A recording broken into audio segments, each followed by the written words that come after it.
Bonjour à toutes, bonjour à tous. Merci de m'accueillir parmi vous ce matin. Je viens en ami et en étranger, peut-être aussi en pèlerin. Mon nom est Michel Dupuis, je suis philosophe et il m'a été demandé d'intervenir avec l'idée que je ne suis pas ici pour me faire des amis, mais que je suis ici pour réfléchir avec vous.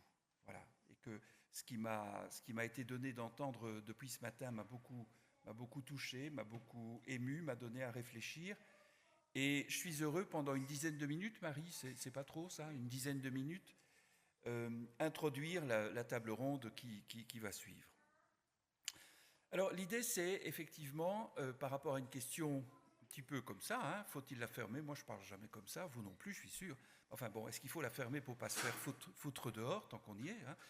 Moi je me suis dit, je vais dire ça un peu autrement, en disant, c'est quoi, comment est-ce qu'on peut développer une conversation institutionnelle. Une conversation, vous avez remarqué qu'une conversation, c'est pas juste « il me faut ci, te v'là cela ». Une conversation, c'est quelque chose qui prend du temps. Et donc je voudrais commencer par évoquer une histoire que vous connaissez sans doute, qui est l'histoire de Babel, qui est une histoire mythologique, mais qui est une histoire que nous vivons. Pour ceux qui n'aiment pas le Premier Testament biblique, ils n'ont qu'à lire Kafka, ça marche aussi. C'est quoi Babel? C'est au fond probablement des gens comme vous et moi, un matin, qui ont vraiment une très très belle intention, une très belle idée qu'ils partagent. On veut quelque chose. Et qu'est-ce qu'on veut? Peut-être bien mettre le paradis sur terre. Alors ça peut se représenter comme construire une tour tellement haute qu'elle arrive dans les cieux. Et puis ceux qui ont lu un peu l'histoire savent que ça tourne mal. Pourquoi? Alors je la fais brève. Parce qu'on ne s'est pas entendu. On ne s'est pas entendu et on s'est de moins en moins bien entendu. On était bien d'accord sur le projet, on allait faire très attention au parcours de vie, vous voyez ce que je veux dire? On avait les financements qu'il fallait, au point de départ en tout cas, et puis quelque chose s'est passé, on ne s'est plus compris, et probablement qu'on a trop travaillé chacun pour soi. Alors chacun pour soi, c'est pas parce qu'il y aurait parmi nous des égoïstes qui ne pensent qu'à leur situation, mais c'est que chacun pour soi, c'est chacun dans son point de vue. Si je suis professionnel de l'hébergement, je suis professionnel de l'hébergement et j'ai des contraintes de gestion. Si je suis parent, frère, proche, j'ai évidemment la priorité de la personne que je connais qui est en grande dépendance, ce qui ouvre en moi une inquiétude immense.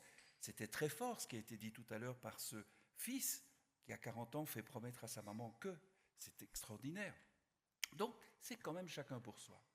Et le défi, me semble-t-il, si vous et moi, j'ai l'impression, on essaye de construire un tout petit peu ou un petit bout de paradis sur Terre, sans exagérer, c'est-à-dire un endroit où des personnes qui sont importantes pour nous se sentiraient le mieux possible. Donc c'est sûrement pas une place, c'est quelque chose de l'ordre d'une réponse et d'une réponse accompagnée, on l'a bien compris. On ne milite pas pour des mètres carrés, les mètres carrés ça sert à accompagner et à vivre. Alors effectivement, probablement que nous devons sortir de ce modèle parce que nous sommes peut-être exposés à Babel. D'autant plus qu'à la différence de Babel, on n'a pas les sous. C'est d'autant plus compliqué. Alors, qu'est-ce qu'il faut faire? Comment est-ce que nous pouvons nous mettre dans une perspective où les conflits qui sont objectifs, les conflits d'intérêts qui sont objectifs, les conflits juridiques, parfois même les conflits entre la personne en grande dépendance et son entourage le plus proche, qui a peut-être peur d'une forme d'autonomisation, ce n'est pas des histoires du siècle passé, ça se voit encore aujourd'hui, que tous ces conflits, c'est un tout petit peu comme si par un miracle, qui sont fréquents le samedi matin, vous le savez, par un miracle, ces conflits devenaient de l'énergie qui va se coordonner pour effectivement innover quelque chose. Alors je vous l'ai dit, je ne suis pas venu me faire des amis, c'est mon habitude comme philosophe, c'est d'ailleurs pas trop ça, mais puisqu'on a décidé, je faisais l'hypothèse, vous ne m'avez pas encore sorti, donc puisqu'on décide qu'on n'est plus chacun pour soi, et que donc il y a quelque chose qui nous unit profondément, mais que nos positions sont différentes et qu'on est prêt à jouer avec ça, je voudrais vous rappeler ce que nous savons tous, c'est qu'aujourd'hui, peut-être à la même heure, dans un autre endroit de Belgique francophone, ne parlons que de ça, il y a peut-être des gens qui s'inquiètent du nombre de jeunes ou de jeunes adultes en déshérence qui ne trouvent pas de place en IPPJ. Et puis, pour prendre un sujet qui m'est très cher, pas mal de familles qui s'inquiètent sur le devenir de leurs parents âgés qui ne trouvent peut-être pas la place choisie dans une résidence, dans une maison de repos. Et puis peut-être un certain nombre de familles qui s'inquiètent du devenir d'un patient qui est en fin de vie et qui trouve difficilement un lit de soins palliatifs, etc., etc. Est-ce que, puisqu'on veut éviter Babel, vous et moi, sans perdre le sujet qui est tellement important ce matin, nous sommes capables de repenser que ce qui est demandé à notre société, à ce que vous avez nommé tout à l'heure très justement la responsabilité publique, parmi les urgences qui sont les nôtres, qui sont les vôtres, il y a aussi ces urgences, et qu'on voit bien, si nous avons ce matin le courage d'ouvrir les yeux malgré les larmes, malgré l'inquiétude, on voit bien que ce ne sera pas possible. Et que probablement nous sommes mis au pied du mur pour devoir inventer quelque chose de nouveau. Que ce qu'on a pu nommer une société, vous la nommez comme vous voulez, ou un État, vous le nommez comme vous voulez, montre aujourd'hui ses limites. Et j'ai été très touché par une intervention que vous avez faite, c'est l'un d'entre vous, ce matin. J'ai cru reconnaître, mais ce n'était pas ça, un petit village wallon, charmant, sympathique, on entendait le coq chanter, hein, vous avez remarqué, et peut-être même les cloches du clocher. Et puis on se dit, mais oui, ça va être possible. Et puis ce village qui se mobilise contre un projet qui nous paraît peut-être tellement important. Ça signifie que, probablement, dans nos sociétés, où on peut attendre effectivement beaucoup de choses de la responsabilité publique, le public, c'est-à-dire vous et moi et puis les autres, nous ne sommes pas toujours au rendez-vous. Et qu'en matière de solutions, de réponses, de nouvelles formes d'hébergement, d'accompagnement, de nouvelles formes d'inclusion, moi, vous, peut-être, à certains moments, nous pouvons dire, bien sûr, mais pas dans mon jardin, mais pas dans ma ville, pas dans mon village, ce n'est pas possible. Alors ce qui est vrai pour l'IPPJ, ce qui est vrai pour un camp de réfugiés, ce qui est vrai pour un endroit d'hébergement de personnes en grande dépendance, ça nous oblige quand même, me semble-t-il, et nous avons bien raison de le faire, à interroger l'administration et les autorités publiques, mais ça ne me dédouane pas de m'interroger moi-même comme citoyen. Et toi, Michel, qu'est-ce que tu fais? C'est facile quand c'est pour les autres, mais toi, qu'est-ce que tu fais? Peut-être que nous avons à gagner si nous voulons construire notre Babel, qui est de fond cette manière de pouvoir descendre un peu de paradis sur terre pour ces personnes que nous aimons, que nous devons apprendre à organiser, à coordonner nos luttes, je n'ai pas peur de ce mot, nos combats, nos recherches. Cela signifie, voyez-vous, que les conflits, ils peuvent être utiles, mais qu'il faut pouvoir les habiter avec une force, et une force que j'appelle véritablement une force politique. Vous allez me dire, il est vraiment philosophe, il y a presque 10 minutes de passé, peut-être que vous n'avez encore rien compris. Je vais essayer de piquer, puisque j'ai mis la sous-cute, je vais essayer d'avancer encore un mot. Est-ce que, au fond, ce matin, ici, autour des personnes de grande dépendance, comme ce matin, ailleurs, autour de jeunes qui sont en déshérence et qui ne sont pas pris en charge par les systèmes de justice ou d'IPPJ, est-ce que dans tous ces cas, nous ne faisons pas, d'abord et avant tout, la reconnaissance, non pas l'aveu, mais la reconnaissance de notre non-puissance? Est-ce qu'il n'est pas le temps de se reconnaître, et vous, mesdames et messieurs, qui êtes parents de personnes en grande dépendance, vous en avez une autre expérience que moi qui ne le suis pas. Je suis parrain de Benjamin, qui a maintenant 43 ans et qui est trisomique, mais c'est tout autre chose que ce que vous vivez au quotidien, bien entendu. Mais est-ce que l'enjeu n'est pas de se dire, effectivement, nous ne partageons pas le pouvoir, nous partageons véritablement le non-pouvoir. Est-ce qu'il n'est pas grand temps d'arrêter d'espérer? Attention, je ne représente pas une firme pharmaceutique de psychotropes. Est-ce qu'il n'est pas temps d'espérer en des idoles qui ne peuvent plus rien? Par exemple, peut-être un financement public qui est dépassé aujourd'hui et qui le sera toujours davantage. Est-ce qu'il n'est pas le temps d'espérer en nous-mêmes, d'innover, de coordonner des choses nouvelles avec des partenariats qui étaient impensables jusque-là? Je dois dire que ces derniers jours, j'ai lu très attentivement, Marie, grâce à vous, ce fameux document de 96 pages que vous allez trouver sur Internet, Zéro sans solution, que j'ai trouvé absolument passionnant, d'une grande richesse intellectuelle et politique, mais qui montre bien comment, en France comme ailleurs, bien entendu, nous sommes condamnés à innover. Et cette chose-là me paraît vraiment tout à fait fondamentale. Alors je voudrais conclure peut-être par un petit mot. J'aurai encore bien d'autres choses à dire, ça sera pour une autre vie. Je voudrais peut-être conclure par un petit mot qui a l'air tout bête, mais je pense qu'il va résonner par rapport à ce que nous partageons ce matin, qui en français est un mot un peu ridicule et un peu mignon. Dans ce sens-là, ça convient mal par le temps qu'il fait. Qui en anglais devient plus subtil parce qu'il dit deux choses un petit peu différentes et qui surtout en chinois dit quelque chose d'extraordinaire. En chinois, vous connaissez peut-être ce mot, zin, qui se dit au premier ton, qu'on traduit en français mignon par confiance, mais qu'en anglais, on traduira par confidence et par trust. Qu'est-ce que je veux dire? Que ce dont nous avons besoin pour construire vraiment Babel, si nous souhaitons vraiment construire notre projet, qui ne va pas abandonner les gens aux premières ruptures, aux premiers comportements compliqués, que désormais on appelle comportement défi. Je veux bien, hein, c'est plus poli. Mais enfin, ça, on comprend de quoi on parle. Qu'effectivement, si on veut construire ça, nous avons besoin de la confiance. D'avoir confiance les uns dans les autres, c'est-à-dire les familles vis-à-vis d'un directeur ou d'une directrice qui fait une tête comme ça parce qu'elle a quand même des problèmes de financement, que faire confiance par rapport à des professionnels qui sont parfois épuisés, parfois fatigués, parfois formés depuis trop longtemps, qui auraient bien besoin effectivement d'une formation continuée, parfois effectivement la confiance avec les professionnels de la santé, la confiance vis-à-vis de l'administration, la confiance vis-à-vis du politique de façon générale. Confiance n'a pas dit innocence, naïveté et une forme de bêtise. Pourquoi est-ce que j'ai évoqué le mot chinois? C'est parce que le mot chinois, zin, est utilisé dans les arts de la guerre, où il est dit que si on ne fait pas confiance, c'est pas qu'on n'aura pas de copains et que donc on est bête, c'est que si on ne fait pas confiance, on ne gagne pas la guerre, ce qui est tout autre chose. À ce moment-là, je crois qu'effectivement, nous pouvons parler, nous pouvons développer entre nous une forme de confiance, une forme de confiance qui est solide, une forme de confiance qui est une force, qui est une énergie, où personne ne perd rien. Pourquoi je dis ça? Parce que j'espère que ça va chauffer entre vous. Ah ben oui, je suis là pour mettre le feu. Hein. J'espère que ça va chauffer parce qu'une table ronde où c'est lisse et finalement on est tous d'accord, vous vous êtes déplacés pour pas grand-chose. Vous avez des choses qui sont fortes à dire, vous avez des choses qui sont fortes à dire, qui sont parfois contradictoires.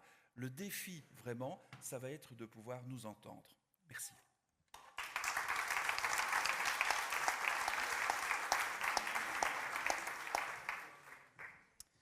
Merci beaucoup, Michel, pour cette introduction. Je vais d'abord commencer par passer le micro à chacun d'entre vous pour que vous puissiez vous présenter de la façon que vous le souhaitez. Bonjour, donc je me présente, je m'appelle Sophie Van Kreking. Comment me présenter? Peut-être dire tout d'abord qu'en fait, il y a 25 ans, je travaillais déjà à l'ANAM. Ça s'appelait encore l'ANAM à l'époque. Mon parcours professionnel a évolué et je suis devenue la directrice du 8e jour. Le 8e jour qui sont des appartements en autonomie, vraiment dans le centre de Bruxelles. Voyant la difficulté de certaines personnes par le manque d'accompagnement, le manque de normes, d'encadrement au sein de cette structure, qui ont difficile à vivre seules, j'ai créé une autre structure qui s'appelle les Jardins du 8e jour. Nocto et Tago. Nocto, c'est très utopique aussi, hein, c'est de l'espéranto. Nocto, la nuit, Tago, le jour. Alors, c'est un lieu de vie pour des personnes qui ont besoin de plus d'accompagnement. Nous accueillons 15 personnes en situation de handicap. Lieu de vie, moi je l'appelle comme ça. Si on prend le terme d'Irisker, ça sera plutôt centre d'hébergement. Et par ailleurs, j'ai une autre casquette qui est présidente de l'AIBB, qui est une fédération qui rassemble les structures COCOM dans le secteur du handicap à Bruxelles. Bonjour à tous, moi c'est Simon Baud, je suis responsable du service audit et inspection à la VIC pour les opérateurs handicap.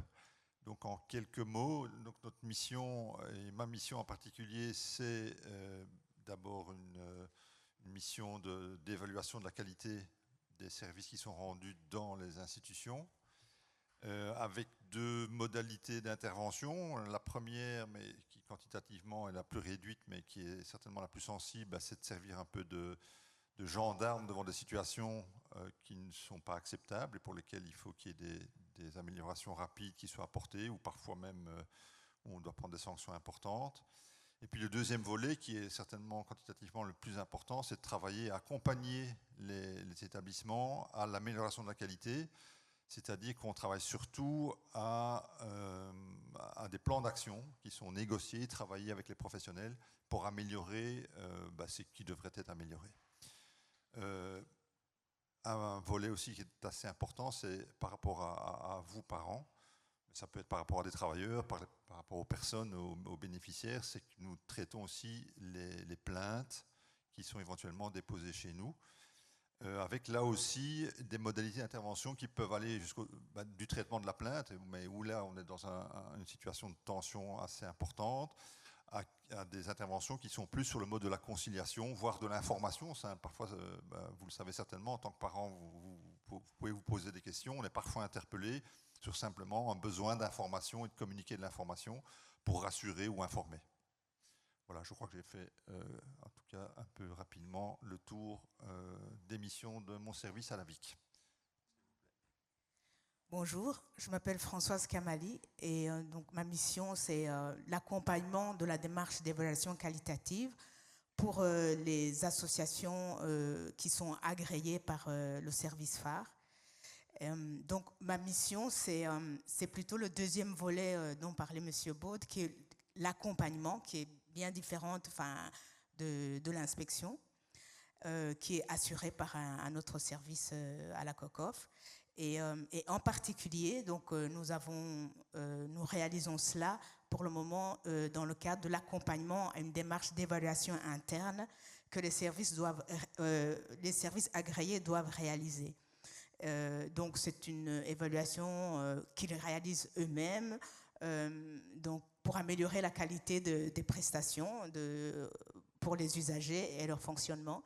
Et alors, donc dans le cadre des textes réglementaires, il y a des critères des critères de qualité, disons, qui servent de guide ou de référence à ces services pour réaliser cette évaluation interne.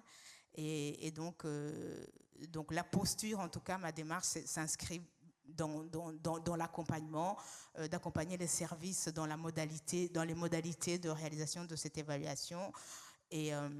Et ces services doivent aussi en rendre compte un minimum dans le rapport annuel d'activité. Voilà. Et donc, en matière de conversation institutionnelle, si je peux dire, donc c'est notre rapport avec les associations. Et nous essayons aussi de réaliser cela dans le cadre d'un dialogue constructif avec les fédérations. Quand l'occasion se présente, on essaye par exemple, de partager ce qui ressort de manière collective de ces évaluations, pour que ça puisse inspirer, ou en tout cas que cela ne reste pas uniquement en interne dans les rapports d'activité, mais de partager un minimum, de façon globale, ce qui se dégage de ces évaluations. Merci.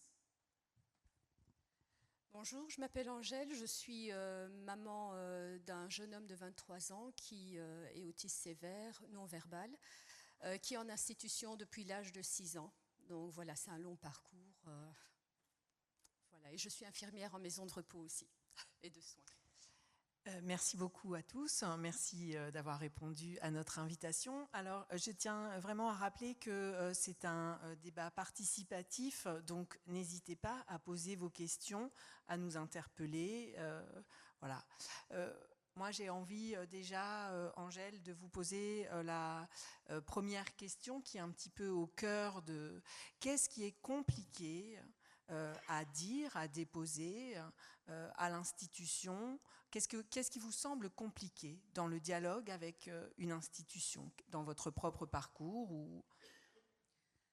Alors, c'est heureusement pas le cas de toutes les institutions, donc c'est d'être crédible.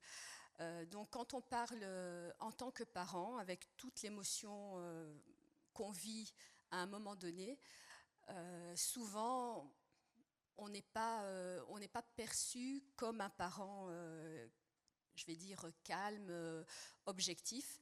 Mais d'un autre côté, on est parent, on ne pourrait pas être objectif. Et souvent, il y a un manque de confiance, de crédibilité de la part de l'institution par rapport à ce qu'on dit.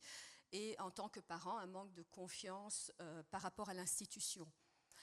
Donc, pour mon histoire personnelle, Reza étant non-verbale, j'ai dû vraiment faire de gros efforts pour faire confiance aux personnes à qui je confiais mon bébé, mon petit enfant. Donc voilà, pour moi, c'est ce qui est difficile, c'est vraiment cet échange, ce dialogue qui doit s'instaurer, qui prend beaucoup de temps. Et il faut qu'il y ait un retour de l'autre côté, donc une écoute, je pense, active de la part des institutions. Et aussi soi-même en tant que parent, arriver à s'apaiser et se dire qu'on peut quand même faire confiance à certaines personnes, à certaines institutions. Merci. Et peut-être que l'un des professionnels peut peut-être aussi expliquer ce qui est compliqué en fait pour vous, dans ce qui peut être difficile dans un échange avec une famille, avec un parent.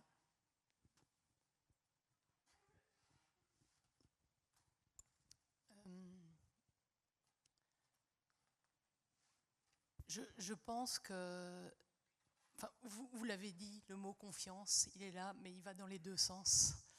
Le mot confiance des familles envers l'institution et de l'institution envers et la personne et la famille. Et je pense que c'est vraiment une relation de triangulation et pas seulement famille, institution ou personne accueillie, institution. C'est vraiment triangulaire et que c'est vraiment important de réfléchir à trois, tout le temps. Et qu'est-ce qui peut être difficile ? Je dirais dans mon vécu, moi, de directrice d'institution, je vais donner une anecdote.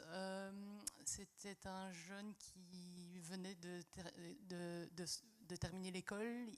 Sa maman voulait trouver une place en institution. Et donc, il y avait une place qui était... C'était une nouvelle institution, donc c'était assez facile à ce moment-là de trouver des places pour venir chez moi. Et sa maman qui me dit « il a une place, mais qui va lui mettre sa ceinture ?» La maman était paniquée de dire « mais je vais devoir donner ce geste qui paraît tellement banal à d'autres personnes que moi, alors que c'est toujours moi qui lui mets sa ceinture. » Je lui dis, mais vous inquiétez pas, on va lui mettre sa ceinture. Et je trouvais ça intéressant qu'on parte d'un petit fait, mais que ça a angoissé terriblement la maman. Et voilà, les années ont passé, et je dirais, ce qui est parfois plus difficile, c'est que les enfants arrivent jeunes dans notre institution, mais ils grandissent aussi chez nous.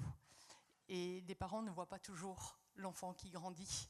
Et donc, il y a souvent un décalage entre ce que l'institution voit de l'enfant qui devient adulte et l'enfant qui revient à la maison. Et je dirais c'est là-dessus qu'on doit discuter aussi beaucoup pour échanger sur ce que devient l'enfant dans un autre milieu de vie que celui de la famille. Alors, avant de continuer, j'aurais voulu aussi donner la parole à l'association ADEOS qui fait de la médiation et qui avait envie de partager avec nous leur méthode de travail et de ce qu'ils recueillent des témoignages et des échanges entre familles et institutions. Merci beaucoup. Donc, ah oui, on se met comme ça. Donc, je suis Caroline Persons et ma collègue Pascaline Delescaille. On est toutes les deux juristes. On a eu un parcours professionnel très différent, qui était plutôt combatif dans notre parcours professionnel. Et on a fait une formation en médiation. Et on s'est dit, si on essayait d'inviter la médiation dans le secteur du handicap. Et on travaille sur ce domaine-là. Et avec le soutien comme ça, moins loin. Moins loin? moins près. Comme ça, c'est mieux. Et avec le soutien de CAP 48 et de la COCOF, pour 1 an, on développe un service de médiation dans le secteur du handicap pour rétablir, pour éviter Babel et pour permettre le dialogue, pour rétablir, essayer de rétablir la confiance entre les parties en présence, que ce soit intrafamilial ou entre une famille, une institution, un bénéficiaire. J'ai continué. Donc en effet, l'intervention de M. Dupuis nous a fortement parlé parce que c'est tout notre défi, nous, qu'on essaye aujourd'hui de mettre en place, c'est de rétablir la communication, que ce soit en effet, comme le disait Caroline, en intrafamilial et donc parfois au sein d'une même famille, on n'a pas la même vision sur ce qu'il y a à faire pour l'avenir. Et au sein des institutions et des familles, il n'y a parfois pas non plus la même vision. Et donc, c'est de rétablir ce dialogue et ça passe également par le rétablissement de la confiance. Et donc, tout ce qui a été dit là, résonne tout à fait chez nous. Et on est disponible tout à l'heure pour des questions, si jamais, parce qu'on ne va pas prendre plus de temps dans le débat. Oui, une petite intervention en tant que famille. Voilà, justement, par rapport à la confiance, l'histoire de la ceinture. Donc, moi, je suis sûre qu'il y en a d'autres qui vont comprendre ce que je dis. Vous dites, oui, la dame est venue. Mais oui, madame, bien sûr que quelqu'un, vous avez dit quelqu'un va lui mettre sa ceinture pour dire qu'il y a du personnel pour mettre la ceinture. Mais la dame, elle s'en fiche de savoir qui va mettre la ceinture.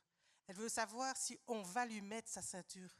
Donc déjà là, vous n'avez pas compris ce que la maman, l'angoisse de la maman, dans l'histoire que vous venez de raconter. Vous n'avez pas compris. Donc comment voulez-vous après que les mamans ou les papas viennent et déposent en toute confiance? Alors vous dites que l'histoire vous a frappé, mais vous n'avez pas compris.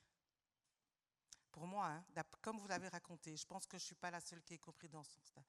Voilà. Je l'ai peut-être mal raconté. Voilà, je pense, voilà, c'est intéressant d'entendre votre point de vue. Que dire, que j'essaye de parler le plus possible aux familles, de rencontrer les familles. Voilà, je l'ai raconté comme ça peut-être très vite. Voilà, mais j'entends, je ne sais pas quoi dire, voilà, mais j'entends.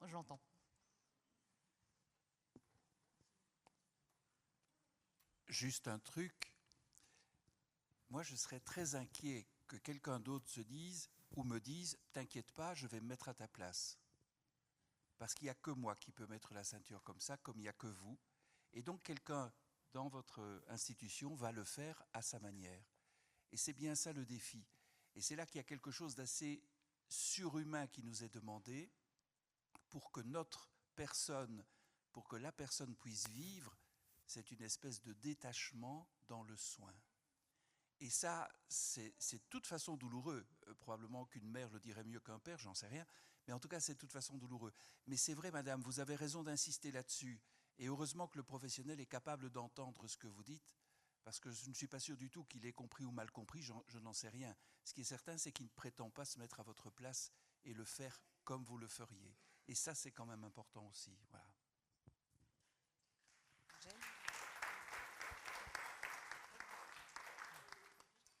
Est-ce qu'il y a d'autres questions ou réactions? Moi, je voudrais faire un témoignage, mais avant, je voudrais rompre un ronron. Nous sommes tous ici, moi le premier, demandeurs d'intervention d'argent public. Quand on est devant notre feuille de déclaration de contribution, quand on est dans notre bureau de vote, notre réaction est différente. Il ne faudrait-il pas aussi qu'on soit cohérent dans notre comportement? On veut de l'argent public, mais on ne veut pas payer d'impôts. Il y a quand même une démarche.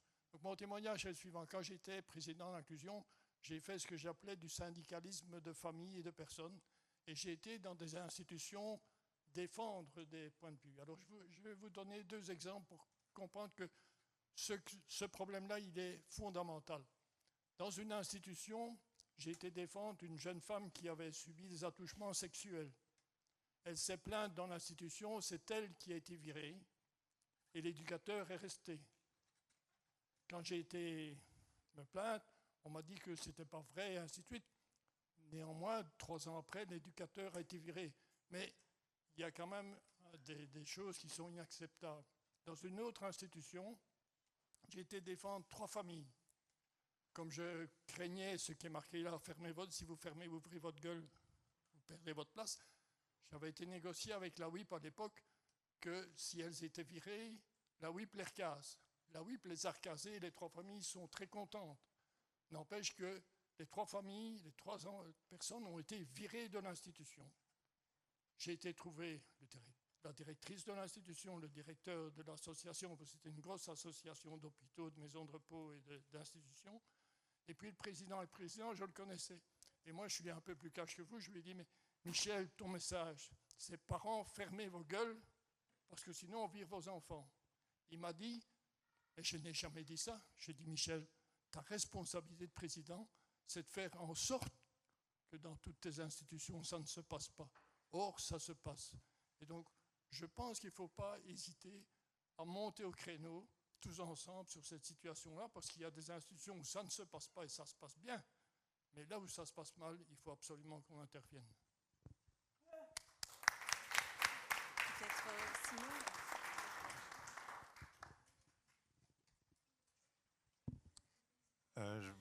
Voilà, on me demande de réagir sur cette situation-là. En fait, je connais la première, en tout cas, que vous avez évoquée.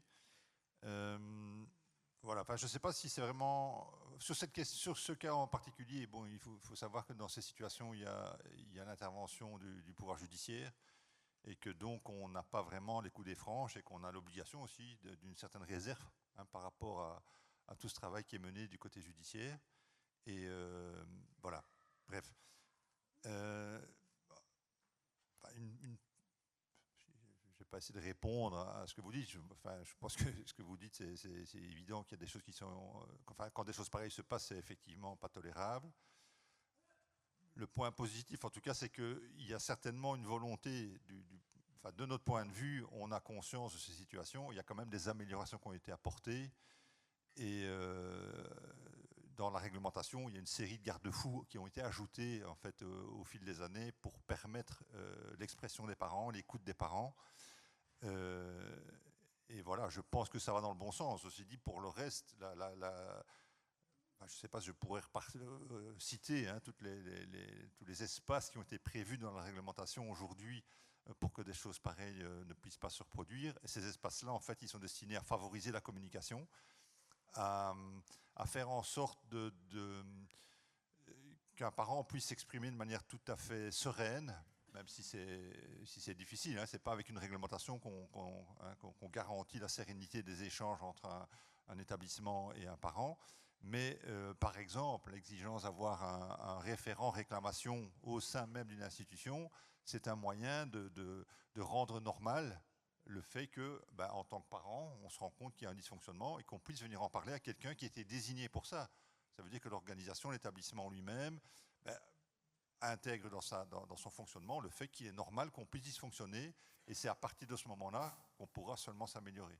Aujourd'hui, ce référent réclamation est censé exister, il est obligatoire partout, et voilà, c'est une façon en tout cas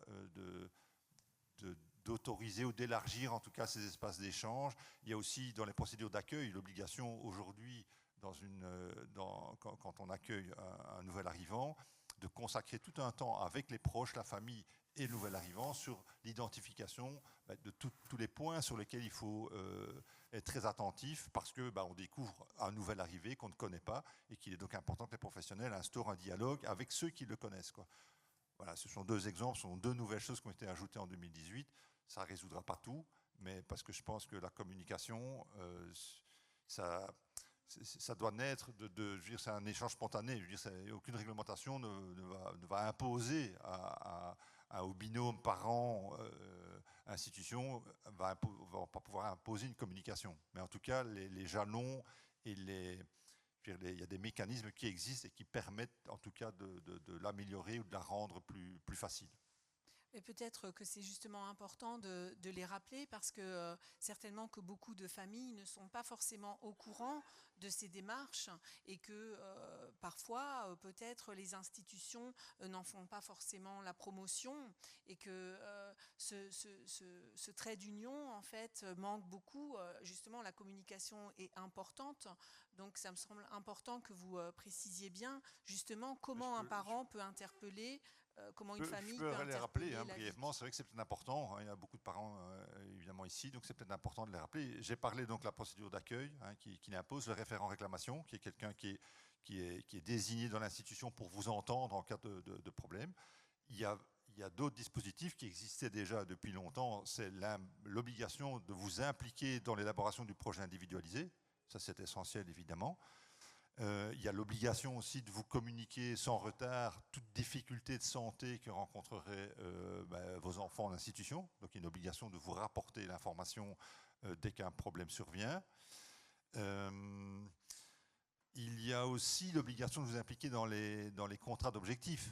Vous savez, j'imagine que depuis 2019, il y a une réglementation qui prévoit que l'agence passe un contrat avec les établissements et ce contrat, il se fonde sur des objectifs, une stratégie qui doit être définie par l'établissement. Et cette stratégie, elle doit avoir été construite avec toutes les parties prenantes. Les parties prenantes, c'est évidemment le personnel, mais c'est aussi évidemment les bénéficiaires et leurs familles. Alors, quand nous fait l'examen de ces contrats, puisque tout démarre d'une proposition qui doit être faite et déposée à l'agence, quand on examine la manière dont le contrat d'objectif qui nous est proposé a été construit, il y a un volet qui est pour nous important, qui est comment est-ce qu'on a intégré les parties prenantes. Alors, malheureusement, on doit le faire sur base d'un déclaratif, mais c'est déjà important de pouvoir nous assurer qu'il y a eu ce contact, des réunions qui ont été faites avec les parents, etc. Donc si, en tant que parent, vous n'avez jamais entendu parler d'un contrat d'objectif dans votre établissement en région wallonne, il y a effectivement un petit problème parce que vous auriez dû être consulté et dans la réflexion autour de la stratégie menée par l'institution. Donc, et alors justement, quand ça n'est pas respecté, qu'est-ce que le parent peut faire ?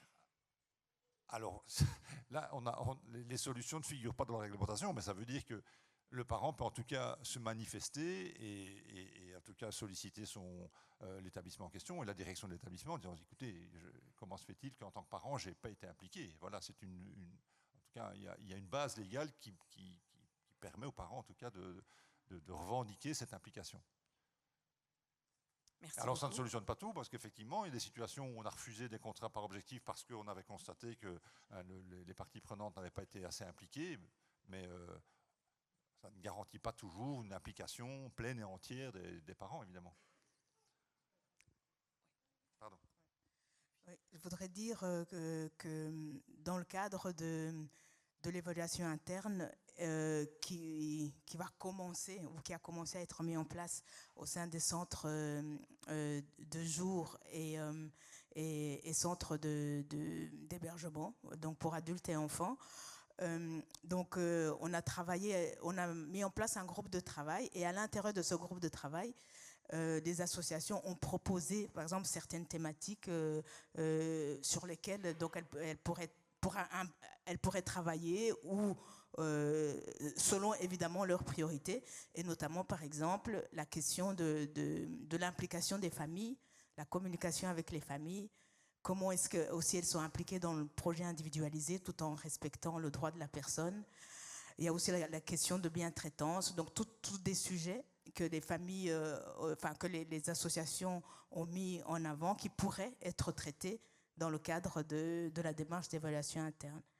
Alors, ce que je voudrais dire aussi de mon expérience donc avec, par exemple, les ETA, il y en a plusieurs qui ont travaillé sur la question, par exemple, de harcèlement, donc de manière préventive, par exemple, en faisant appel à des organismes comme Aditi ou même comme le Bataclan pour venir faire des sensibilisations, mais aussi pour qu'il y ait une veille par rapport à ce genre de thématiques. Ça ne veut pas dire que les problèmes n'existent pas.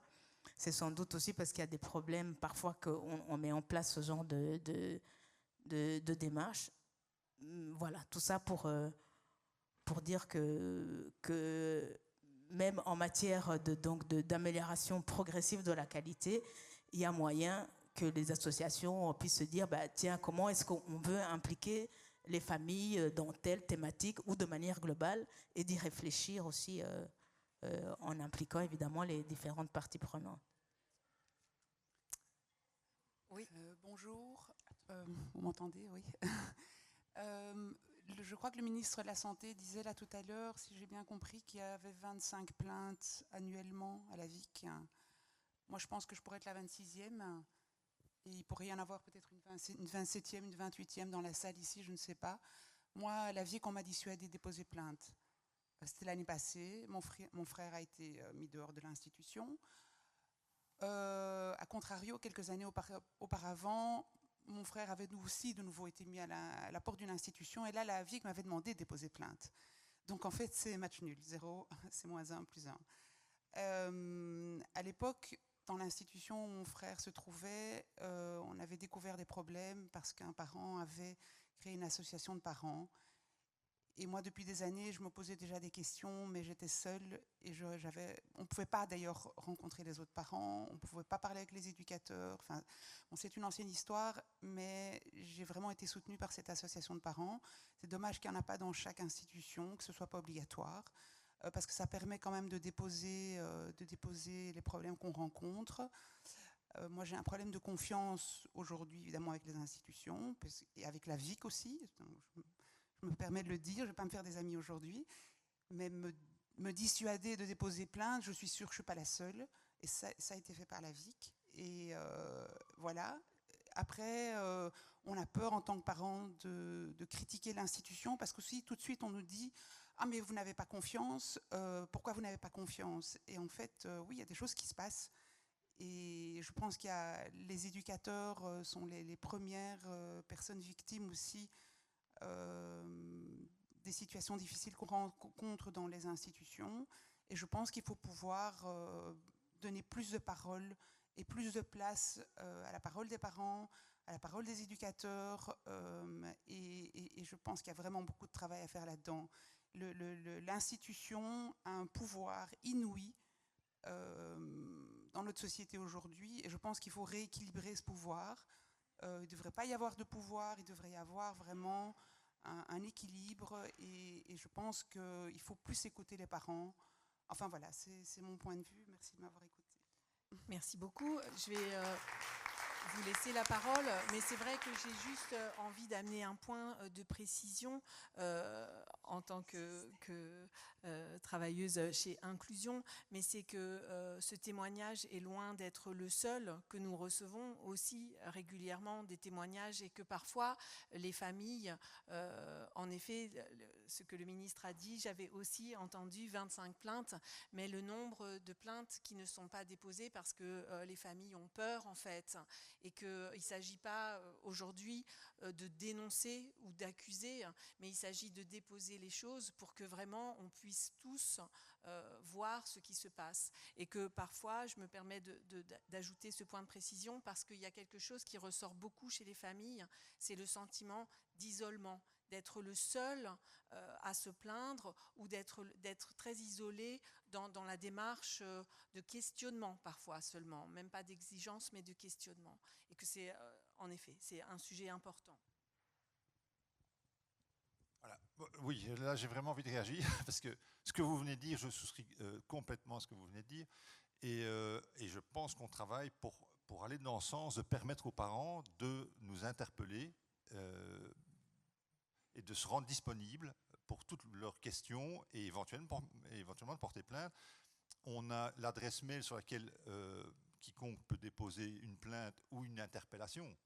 S'appelle plainte-interpellation. Donc on a vraiment voulu élargir le spectre pour permettre à quiconque de s'adresser à nous sans se dire je dépose une plainte. Alors quand vous dites on vous a découragé de porter plainte, je ne sais pas qui à l'agence. En tout cas, dans mon service, et officiellement c'est le seul service à l'agence qui traite les plaintes qui sont adressées par des parents, des proches ou un bénéficiaire à l'encontre d'un établissement. Dans mon service, il y a une méthodologie qui a été travaillée avec des professionnels, qui est extrêmement détaillée, et je me ferai un plaisir, c'est l'occasion aussi si inclusion, vous souhaitez que je vienne intervenir, vous présenter cette méthodologie d'intervention, ce sera avec plaisir. Et il n'est absolument pas question de décourager un parent de porter plainte. En tout cas, dans mon service. Maintenant, je ne sais pas qui vous avez eu affaire, mais, ou alors un agent dysfonctionnement de mon service, qui dysfonctionnerait, ce qui pourrait arriver. Mais en tout cas, la méthodologie, la philosophie de travail, elle est répétée régulièrement. Et ce serait tout à fait exceptionnel qu'un agent de mon service vous ait découragé de porter plainte. S'il l'a fait, c'est une erreur professionnelle pour moi. Mais par contre, nous proposons systématiquement, ça fait partie de la méthodologie dont je vous parle. Donc la méthodologie, c'est d'abord, on est informé d'une plainte. Dans les 72 heures, nos agents doivent recontacter la personne par téléphone, proposer un rendez-vous pour avoir un échange, vraiment un échange tout à fait ouvert, oral, avec la personne qui souhaite nous interpeller. C'est peut-être pas encore un plaignant, mais il peut devenir un plaignant s'il décide de déposer une plainte. Dans l'échange que nous avons avec la personne, nous lui exposons les différents modes d'intervention. Ça peut être une plainte officielle, et là on enclenche un processus très formel de traitement de la plainte, mais nous lui proposons aussi d'intervenir, s'il y a un conflit, d'intervenir dans le cadre d'une conciliation. Et alors là, notre rôle est différent, et c'est vrai que nous suggérons d'utiliser plutôt cette voie-là, en priorité, parce qu'elle est souvent plus efficace pour résoudre un conflit, et on met les gens autour de la table, on pose le problème, on intervient pour construire une solution à l'amiable, entre guillemets. On n'est pas dans un processus de plainte.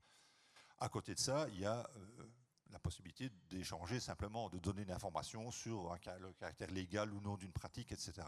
Et là, le parent retourne avec l'information qu'il a obtenue, il en fait ce qu'il veut, et il peut encore revenir nous interpeller en disant écoutez, moi j'ai bien réfléchi, finalement, je veux vraiment porter plainte parce que je n'en sors pas autrement. Voilà. Ça me paraissait important quand même de vous expliquer tout ça. Sur les 25 plaintes, M. le ministre a parlé de 25 plaintes, il a aussi parlé de 25 conciliations. En fait, on a reçu la dernière année, je crois que c'est sur la statistique qui est faite sur 2025, c'est 2023, puisqu'on va seulement sortir le rapport de tout ce qui a été fait en 2024, pardon. Il y a eu 25 plaintes et par hasard, on a eu le même nombre de conciliations. Ça veut dire qu'on a eu 50 personnes qui se sont adressées à nous et qui ont choisi pour la moitié de traiter le conflit via la conciliation. Mais il y a peut-être d'autres personnes ou d'autres parents qui auraient souhaité s'adresser à nous. Mais voilà, je profite de l'opportunité qui m'est donnée ici pour vous faire part de cette possibilité. Il y a une adresse spécifique, il y a un numéro de téléphone et il y a une permanence chez nous qui est organisée pour recevoir en permanence les appels des parents, par téléphone ou via une adresse mail. C'est important que vous le sachiez. Et il ne faut pas craindre de nous contacter. Et alors la confidentialité aussi peut être tout à fait garantie. Il y a une disposition réglementaire qui le permet. Vous pouvez tout à fait nous adresser même une plainte, mais en disant, écoutez, je ne veux pas que mon identité soit connue. S'il y en a parmi vous qui ont déjà fait la démarche, ils doivent le savoir. On garantit pleinement, et on a aussi dans nos procédures une série de précautions qui sont prises de manière à ce que cette confidentialité soit tout à fait garantie. Donc il ne faut vraiment pas avoir peur de nous interpeller. On donnera soit de l'info, du renseignement, on organisera une conciliation ou on ira vers la plainte si c'est nécessaire.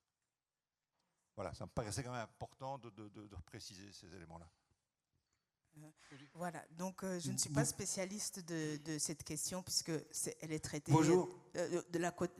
concernant les plaintes, puisqu'elle est traitée par le service inspection. Comme je disais encore, moi je m'occupe de l'accompagnement dans la démarche d'évaluation interne et les plaintes sont traitées par le service inspection. Néanmoins, je me suis renseignée auprès des collègues de l'inspection, donc à la COCOF, et qui rédige chaque année un rapport concernant les plaintes. Et donc à ce niveau-là, la procédure aussi, elle est sur le site internet. Aujourd'hui, donc on va sur le site de la COCOF, et puis on va au niveau du phare. Et alors il y a toutes les institutions, et à chaque fois, que ce soit un service d'hébergement ou un centre de jour, on peut cliquer, voir si on veut porter plainte, et c'est expliquer la procédure. Alors donc, bien sûr, la plainte doit être dans le champ d'application de la réglementation, c'est-à-dire à un manquement au décret inclusion et à ses arrêtés d'application. Et donc, il y a des collègues qui s'occupent de ça au service inspection. Et comme le disait M. Maud, on cherche obtenir une conciliation. Et s'il s'agit d'un manquement à la réglementation, il faut bien sûr demander au centre de se mettre en conformité. Et donc, et au besoin, il peut y avoir aussi une intervention de médiation, je peux dire, d'une personne psychologue du service phare. Aussi, en matière d'anonymat, il n'y a pas d'obligation non plus de citer son nom. Ça ne veut pas dire que la personne ne pourra pas, disons qu'on ne peut pas garantir qu'elle ne pourra pas être identifiée, mais en tout cas, il n'y a pas d'obligation de signaler de qui on est par rapport à la plainte. Et donc aussi, les informations sont claires sur le site internet. Il faut bien sûr que le plaignant ou la plaignante ait fait les démarches d'abord au sein de l'institution et qu'elle n'ait pas obtenu de solution satisfaisante. Voilà, donc je me permets de dire ce que je sais, mais en n'étant pas du tout spécialiste de cette matière. Merci beaucoup. J'ai vu qu'il y avait d'autres questions. Mais je voudrais revenir sur l'exposé de mon homonyme, Michel, avec une réflexion, parce que moi je ne suis pas très du secteur psychosocial, mais plutôt du secteur travail culturel, travail social. Pendant 28 ans, éducation populaire et compagnie. J'ai présidé ici, il y en a qui le savent, pendant 12 ans, le Conseil consultatif des affaires et de l'intégration sociale de la ville d'Ottignies. Et c'est plutôt dans ce contexte-là que j'analyse l'évolution de la société. Comment est-ce qu'on s'associe ou on se dissocie? Moi, je suis assez étonné qu'aujourd'hui, et c'est pas qu'aujourd'hui, ça fait une vingtaine d'années que le courant est là, où on confond individu, individualité et individualisme, et ça a un effet sur la manière dont on fait société. Il y a un éclatement associatif tel aujourd'hui, et le principe que je trouve toujours derrière, je n'en ai pas trouvé d'autres dans mes recherches et dans mes travaux et dans ma manière d'animer un certain nombre de choses, c'est cette espèce de... Comment je vais expliquer ça? Moi, mon problème, ma reconnaissance est première par rapport à l'autre. Et je trouverai, c'est ce que j'appelle l'entre-soi pour soi et ses quelques potes. C'est-à-dire que je trouverai dans une société comme elle fonctionne aujourd'hui, j'ai un problème. Je le considère un peu égoïstement comme étant le premier problème à rencontrer.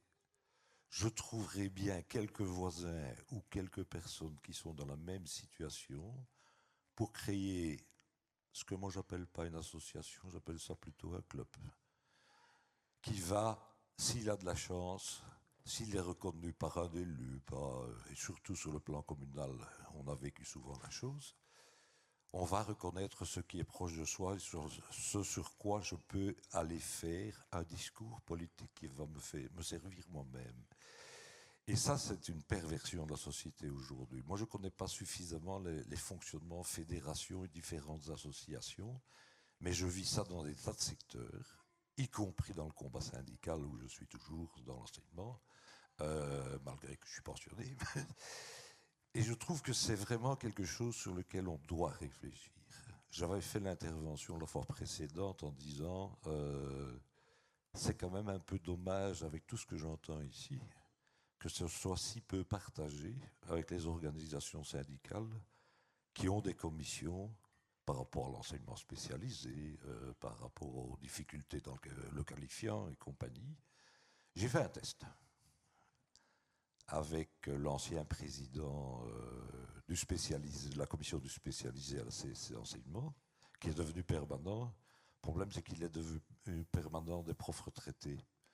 Mais on a travaillé la question.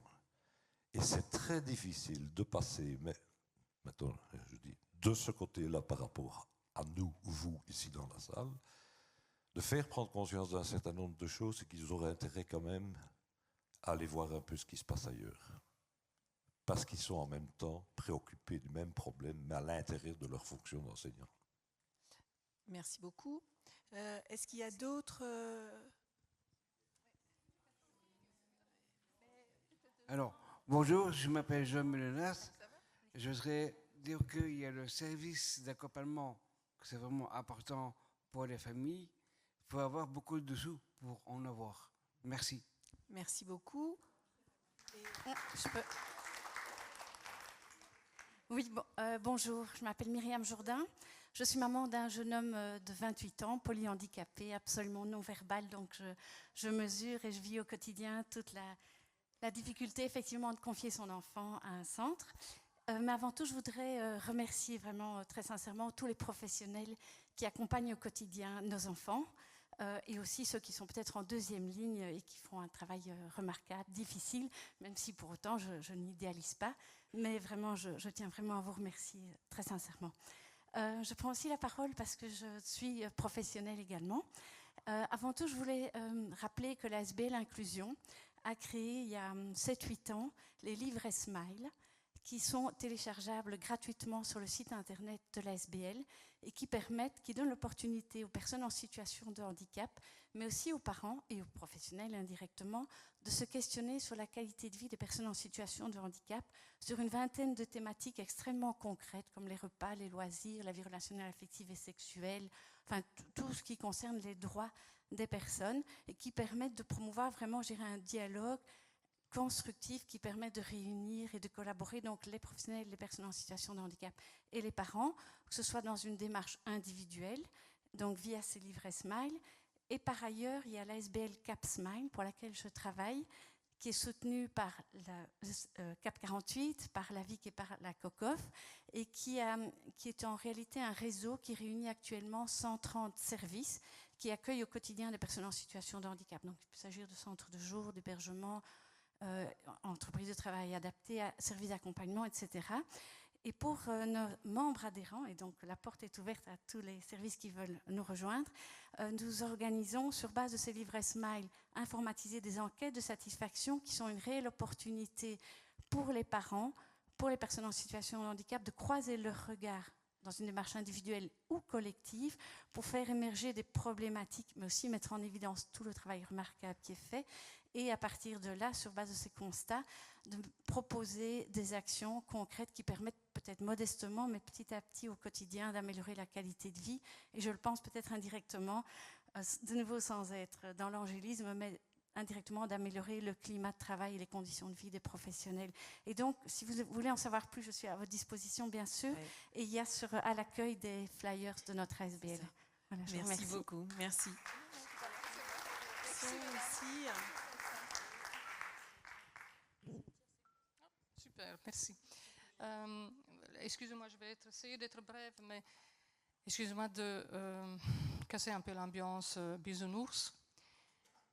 Désolée, hein, mais j'ai un souci au niveau de la gestion des plaintes. Le service, l'institution qui accueille des personnes en situation de handicap est en général un service privé. Il reçoit des subsides, mais c'est un service privé. Les clients, parlons un peu en termes commerciaux, je sais que vous n'aimez pas, mais je vais quand même les appeler clients. Les clients finaux, ce sont les personnes en situation de handicap. Et donc, ils payent un certain quota aussi pour le service. Mais il se fait que le gros organisme subsidiant, c'est soit la VIC, soit la COCOF. Parce que le gros de l'argent vient de là. Donc, le vrai client, in fine, c'est bien l'organisme subsidiant, soit la COCOF, soit la VIC. Ces organismes doivent aussi rendre des comptes aux politiques, qui va leur dire, tiens, s'il y a beaucoup de plaintes, qu'est-ce qui se passe? Et donc, ils ont quand même, au-dessus de ça, le pouvoir politique qui va se préoccuper, s'il est au courant, d'un nombre important de plaintes. Alors, je comprends la dame qui dit, on m'a dissuadé. Parce que ça ne fait pas... Au niveau des politiques, ça ne serait quand même pas très beau de savoir qu'il y a 1500 plaintes plutôt que 25. Moi, je dis qu'il y a un vice dans tout ça. Il y a un vice parce que l'organisme subsidiant, le gros client des institutions, en fait, est juge et partie. dans les situations de plainte. Il reçoit les plaintes des petits, de ce qu'on appelle les bénéficiaires, mais des petits clients, et il va ensuite devoir décider si la plainte est recevable, devoir aller faire des inspections, etc., etc. Donc là, pour moi, il y a un problème de procédure qui est vraiment un vice du système et qu'il faudrait peut-être régler. Ça ne serait pas plus utile et raisonnable d'avoir un service externe de gestion des plaintes plutôt que avoir la Vicola Kokoff qui, au fait, son juge est parti dans l'affaire. Voilà. On va devoir malheureusement... Je vais peut-être répondre. Je peux comprendre la démarche intellectuelle, de se dire, tiens, l'organisme, l'administration traite les plaintes, mais elle est éventuellement sanctionnée par son ministre, etc. Qui va... Alors, il faut savoir que moi, il y a 35 ans que je suis à l'agence, que je fais ce travail. Jamais une seule fois, je n'ai été interpellé par un politique par rapport à ça. Je pense qu'il y a vraiment un questionnement sur le fond, et je crois que ça, c'est vraiment la moindre des choses pour des responsables politiques et pour des gens d'administration, de se questionner sur l'existence de plaintes, d'un certain nombre de plaintes, du pourquoi, de ce qu'il y a derrière les plaintes. Parce qu'un nombre de plaintes, si vous avez beaucoup de plaintes, la réponse, ça peut être, c'est que notre système fonctionne bien, c'est qu'on le citoyen a bien compris qu'il pouvait s'adresser à l'agence, et donc il nous interpelle souvent, et donc il y a beaucoup de plaintes. On pourrait avoir ce raisonnement-là. Et donc ça défait automatiquement le raisonnement que vous venez d'exposer. Donc je pense qu'il ne faut pas trop fantasmer autour de ça. Je pense qu'il y a un traitement... Bon, j'ai travaillé pour tous les secteurs de la santé et du handicap. En maison de repos, vous avez certainement, je crois que c'est facteur 8, où il faut plus de plaintes dans le secteur des maisons de repos pour un même nombre d'institutions. Je ne pense pas qu'on m'ait menacé un jour de dire, Monsieur Baud, il y a 450 plaintes dans le secteur des maisons de repos, qu'est-ce qui ne va pas, on va vous virer, quoi. Absolument pas. Absolument pas. Donc je pense qu'il faut vraiment vous sortir ça de la tête. Par contre, on peut se poser la question de l'opportunité d'avoir un service tout à fait externe pour traiter les plaintes. Et je pense qu'il y a des avantages et des inconvénients. Alors moi, je plaide pour un traitement en interne parce que nous connaissons bien les institutions. Et le fait de traiter une plainte avec une institution qu'on connaît bien, c'est une plus-value énorme, plutôt que d'avoir quelqu'un qui vient de l'extérieur, qui va tout découvrir d'une institution. Et donc je pense que ça, c'est vraiment une plus-value. Et en plus de ça, nous avons le traitement des plaintes chez nous se construit sur, comme pour les audits d'ailleurs d'évaluation, le traitement d'une plainte s'accompagne et se suit d'un plan d'action. Et ce plan d'action, nous le suivons avec une capacité d'intervention qui est quand même assez solide parce que nous avons avec nous le pouvoir d'exiger des changements, de menacer éventuellement de sanctions, ce que ne pourrait pas faire ou beaucoup plus difficilement un organisme quelconque extérieur. Et donc je pense que c'est vraiment intéressant que ce soit les pouvoirs publics qui puissent amener leur pouvoir d'intervention et demander que des changements soient opérés dans une institution. Et ne fût-ce que pour ça, je pense que le traitement en interne a vraiment toute sa raison d'être. Enfin, c'est un point de vue personnel, il peut être débattu évidemment avec les responsables politiques.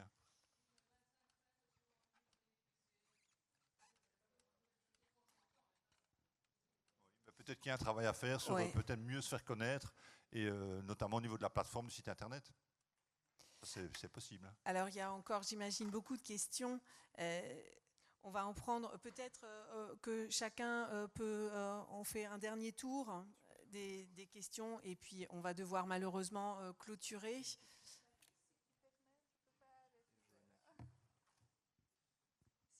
Bonjour, je m'appelle Johanna, j'ai 25 ans et ce que je trouve ça fou c'est depuis ce matin on se dit les familles, les parents, les sœurs, mais genre on ne met pas en évidence que les personnes handicapées peuvent aussi se plaindre et on a nous des choses à dire et on doit être crédible, peu importe dans quel état on est. Enfin, nous aussi on a des choses à dire. Je dis pas je sais que les familles souffrent pas, il y a une souffrance et même une grosse souffrance et les familles connaissent bien la personne. Mais je veux mettre en avant que, nous on a des choses à dire et on doit être écouté en tant que personne à part entière.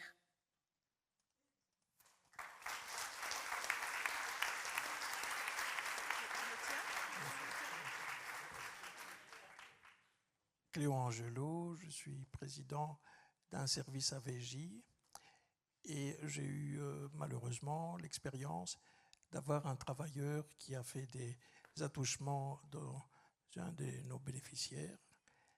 Et évidemment, comme responsable ou comme président du conseil d'administration, c'était intolérable.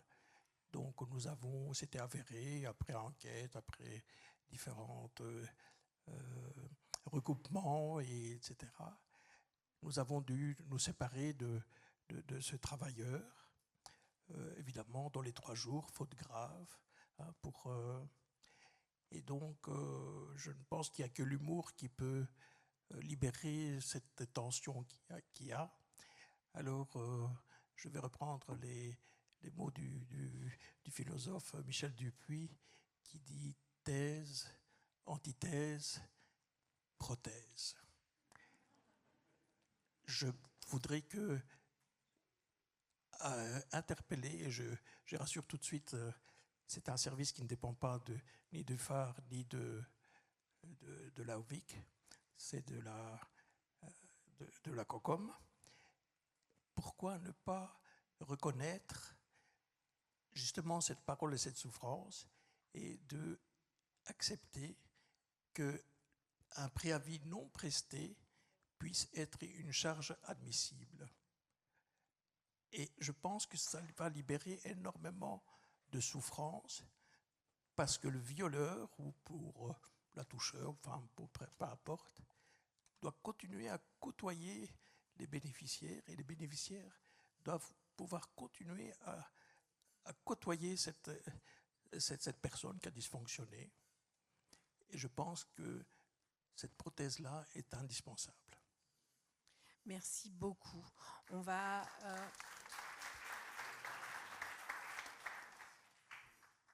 Oui, il y a beaucoup de choses très intéressantes qui ont été dites, entendues. Je vais juste conclure. On aura parlé beaucoup des plaintes. J'aimerais juste rappeler qu'avant la plainte, il y a le dialogue et que c'est parfois cela que, je crois, les familles, en tout cas chez Inclusion, nous demandent, c'est de pouvoir dialoguer sereinement. Je vous remercie très sincèrement d'être venu vous asseoir et débattre avec nous. Et j'espère que justement la pause va être un espace de dialogue. Merci beaucoup.